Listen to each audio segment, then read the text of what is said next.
Thank you sir.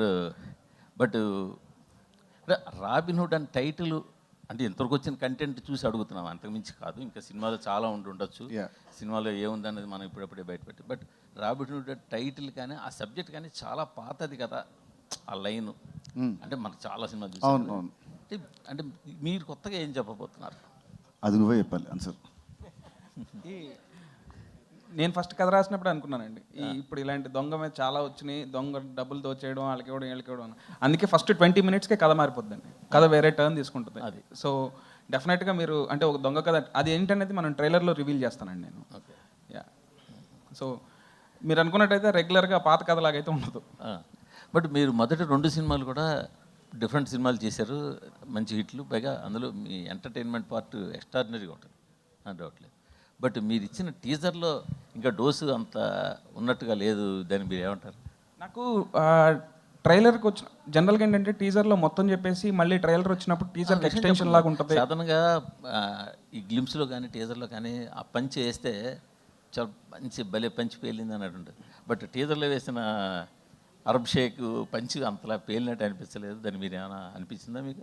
ఏమో sir, అంటే actually మా సినిమాలో ఉండే ఒక ఎగ్జాంపుల్ ఒక 100 కామెడీ సీన్స్లలో that is the most least boringest bit అనమాట. సో టీజర్లో వి డిడ్ంట్ వాంట్ టు అప్పుడే ఎక్కువ హైప్ ఇచ్చేసి కామెడీ లేదు. సో మీకు definitely in the trailer you'll see మనోడి చురుకులు పంచులు సినిమాలో బోల్డ్ ఉంటాయి. భీష్మాకి ఈ సినిమాలో fun will be in the range of double భీష్మాకి ఈ సినిమాకి ఫన్. హలో అండి, థ్యాంక్ యూ ఇక్కడికి వచ్చిన మీడియా మిత్రులందరికీ. సో బేసిక్గా ఏంటంటే ఇప్పుడు దాకా ఎప్పుడు మీడియా ముందుకు రాలేదు ఈ సినిమా గురించి అని చెప్పి ఈరోజు మీడియా మీట్ కండక్ట్ చేయడం జరిగింది. సో ఈ సినిమా నేను రాబిన్హుడ్ ఇప్పటిదాకా చేసిన దాంట్లో నాకు స్క్రిప్ట్కి కూడా చాలా మంచి టైం దొరికింది. And I feel this is my best work till date. And నేను ఎడిట్ రూమ్లో కూడా సినిమా చూసుకున్నాను అండి. I feel very confident. Even మా ప్రొడ్యూసర్స్ కూడా సినిమా చూశారు, వాళ్ళు కూడా వెరీ హ్యాపీగా ఉన్నారు.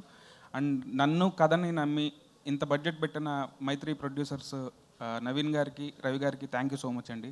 అట్లాగే నాకు ఎప్పుడైనా నన్ను బ్లైండ్గా ట్రస్ట్ చేసి సపోర్ట్ చేసే నితిన్ అన్న అసలు ఈ సినిమా చేద్దామని అనగానే అసలు చాలా హ్యాపీగా ఓకే చెప్పారు.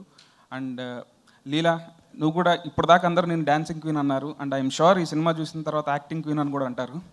సో ఈ సినిమాకి జీవి ప్రకాష్ గారు కూడా మంచి మ్యూజిక్ ఇచ్చారండి. సో ఈ వన్ మోర్ టైం సాంగ్ లాగానే అండ్ దీంట్లో ఒక ఐటమ్ సాంగ్ ఉంది, అది కూడా మా ట్రంప్ కార్డ్ లాగా ఫీల్ అవుతున్నా అండి. సో బేసిక్గా మైక్ పట్టుకోగానే నేను బ్లాంక్ అవుతాను. So thank you so much అండి. ఇంకా ముందు వాటిల్లో ఇంకొంచెం మాట్లాడుకుందాం. అండ్ డెఫినెట్గా సినిమా మీ అందరికీ నచ్చుతుంది. క్రిస్మస్ హాలిడే మూడ్లో ఒక సెలబ్రేషన్ లాగా ఉండాలని చెప్పే ఈ సినిమా కూడా ఆ టైంలో మేము డిసైడ్ అయ్యాము 25th December వెళ్దామని.